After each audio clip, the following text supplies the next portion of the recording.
समझने की जिज्ञासा इंसानों में पहले भी थी और आज भी है और आगे भी रहेगी। यही जिज्ञासा भारत के चंद्रयान मिशन का मूल आधार है। इसी जिज्ञासा को शांत करने के लिए इसरो ने चंद्रयान 3 को चांद पर भेजा है।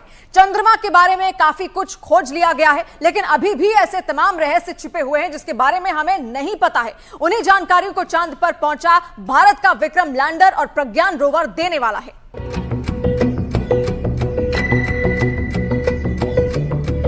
क्या ब्रह्मांड की उत्पत्ति का सनातन सत्य चांद की सतह में छिपा है?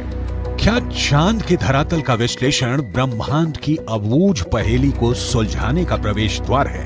क्या धरती पर मौजूद जल, जंगल, जमीन, फूल और खुशबू का तार चंद्रमा के इस वीरान संसार से भी जुड़ता है? चांद पर पानी की खोज के बाद भारतीय अंतरिक्ष अनुसंधान संगठन यानी इसरो अब चांद पर जमी बर्फ का विश्लेषण करने में जुटा है। चांद की सतह की बनावट को समझने में लगा है। अभी तक चंद्रमा से जुड़ी कई हैरान कर देने वाली जानकारियां सामने आई हैं। दावा किया जाता है कि चंद्रमा की मिट्टी में कई तरह के खनिज हैं और यही वजह है कि चांद पर पहुंचने के लिए तमाम देशों में होड़ लगी है। चांद की सतह पर पानी होने के भी सबूत मिल चुके हैं। वैज्ञानिकों का मानना है कि चांद पर जीवन के सबूत भी मिल सकते हैं। अंतरिक्ष में चंद्रमा धरती का सबसे करीबी पड़ोसी है। पिछले 6 दशकों में इंसानों ने 100 से भी अधिक मून मिशन को अंजाम दिया है। सभी मिशन को कामयाबी नहीं मिली, लेकिन इन मिशन ने चांद को सबसे ज्यादा खोजा जाने वाला स्थान जरूर बना दिया। बावजूद इसके चंद्रमा हमारे लिए आज भी रहस्य बना हुआ है, क्योंकि उसके दक्षिणी छोर की पूरी सच्चाई से दुनिया अब तक अनजान है। We are looking for very exciting 14 days from now for Chandrayaan 3, and as Honorable Prime Minister has mentioned, it is not Chandrayaan 3 alone, it is for future scientific exploratory missions. This is the beginning of a golden era. विज्ञान कहता है कि चांद पर मिट्टी है, चांद पर पानी है। सवाल है कि अगर वहां मिट्टी भी है और पानी भी है तो जिंदगानी क्यों नहीं? क्या भारत का चंद्रयान 3 इस सवाल का जवाब पता करने वाला है?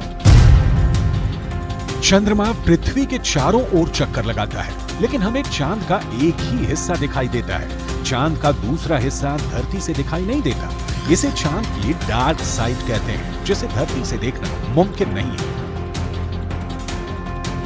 चंद्रमा का जो हिस्सा हमें धरती से नजर नहीं आता उसे वैज्ञानिकों ने चांद का डार्क साइड नाम दिया है। इसे डार्क साइड के अलावा फार साइड भी कहा जाता है। भारत के चंद्रयान 3 मिशन का मकसद भी इसी डार्क साइड पर रोशनी डालना है। यह डार्क साइड है चंद्रमा का दक्षिणी ध्रुव, जहां चंद्रयान 3 के लैंडर ने सॉफ्ट लैंडिंग कर इतिहास रच दिया है।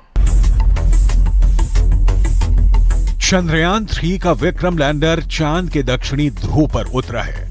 चंद्रमा का यह हिस्सा उसका सबसे ठंडा इलाका है, क्योंकि यहाँ सूरज की रोशनी बहुत कम पहुंचती है। सूरज की किरण तिरछी पड़ने की वजह से चांद के दक्षिणी ध्रुव के ज्यादातर हिस्सों पर काफी अंधेरा रहता है। यही वजह है कि यहाँ का तापमान भी काफी कम होता है। अमेरिकी स्पेस एजेंसी नासा की एक रिपोर्ट के मुताबिक दक्षिणी ध्रुव के कुछ हिस्सों पर सूरज की रोशनी आती है। जहां सूरज का प्रकाश पहुंचता है वहां का तापमान करीब 54 डिग्री सेल्सियस रहता है, लेकिन चांद के दक्षिणी ध्रुव के ज्यादातर हिस्सों पर सूरज की रोशनी नहीं पड़ती और इस वजह से वहां का तापमान -248 डिग्री सेल्सियस तक पहुंच जाता है।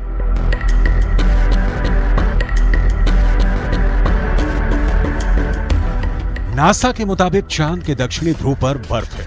बर्फ के साथ दूसरे कई प्राकृतिक संसाधन भी हो सकते हैं। साल 1998 में नासा ने मून मिशन के तहत यह बताया था कि दक्षिणी ध्रुव पर हाइड्रोजन है। नासा का दावा है कि अधिक मात्रा में हाइड्रोजन होने की वजह से वहां बर्फ की संभावना है। इसके अलावा चांद के दक्षिणी ध्रुव पर बड़े-बड़े पहाड़ और कई गड्ढे हैं। चंद्रमा पर नजर रखने वाले वैज्ञानिकों की माने तो चांद के दक्षिणी सतह पर कई सारे गड्ढे ऐसे भी हैं जहां अरबों साल से सूरज की रोशनी नहीं पड़ी है। ऐसे में चंद्रयान 3 का चंद्रमा के ऐसे इलाके में जाना और जानकारी जुटाना अब तक के हुए सभी मून मिशन के बीच मील का पत्थर जैसा है और स्पेस साइंस की दुनिया में यह ऐसा करिश्मा है जिसे अभी तक कोई देश नहीं कर सका था।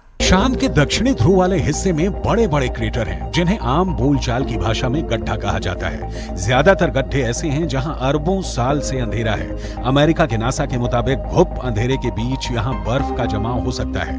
अंदाजा ये भी है कि चांद के दक्षिणी ध्रुव पर अरबों सालों से पानी बर्फ के रूप में जमा हो सकता है, जिसके अध्ययन से सौर मंडल से जुड़े और भी कई रहस्य खुल सकते हैं।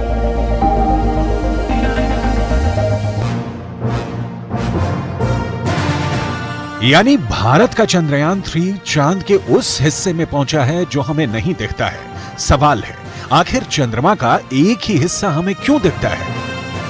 चांद खुद भी अपनी धुरी पर घूमता है और पृथ्वी के गुरुत्वाकर्षण बल के कारण चंद्रमा उसके चारों ओर चक्कर लगाता रहता है। धरती का यही गुरुत्वाकर्षण बल हमें चांद के दूसरे तरफ को देखने नहीं देता।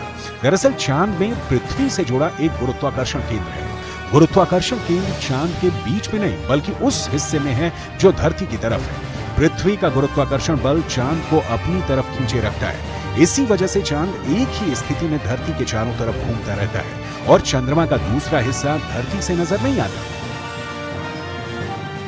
धरती से 3,84,000 किलोमीटर की दूरी तय करके चांद पर पहुंचा विक्रम लैंडर चांद के उस दक्षिणी ध्रुव के तिलिस्म को तोड़ने वाला है। इसरो के मुताबिक चंद्रयान 3 के 3 अहम मकसद है। पहला, विक्रम लैंडर की चांद के दक्षिणी सतह पर सुरक्षित और सॉफ्ट लैंडिंग। दूसरा, प्रज्ञान रोवर को चांद की सतह पर चलाकर दिखाना। तीसरा, वैज्ञानिक परीक्षण करना, जिसकी धमाकेदार शुरुआत हो चुकी है।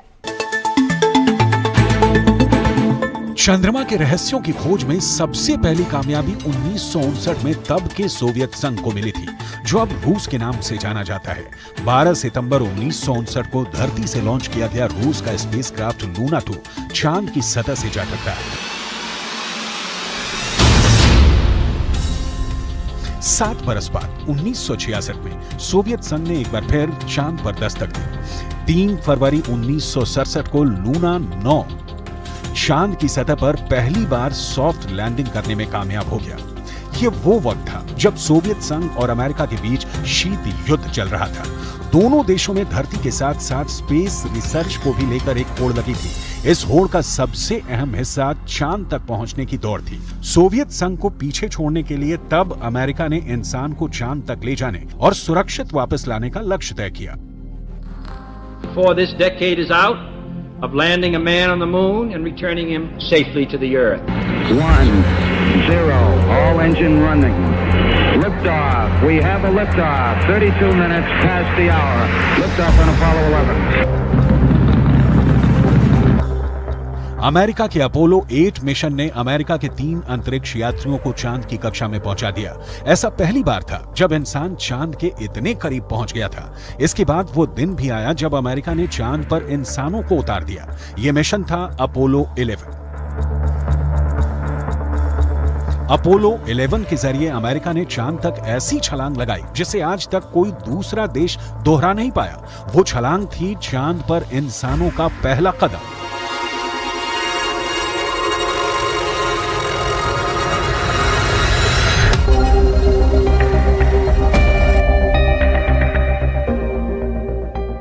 जुलाई 1969 को अमेरिका के अंतरिक्ष यात्री नील आर्मस्ट्रॉन्ग चंद्रमा पर पैर रखने वाले पहले इंसान बने थे।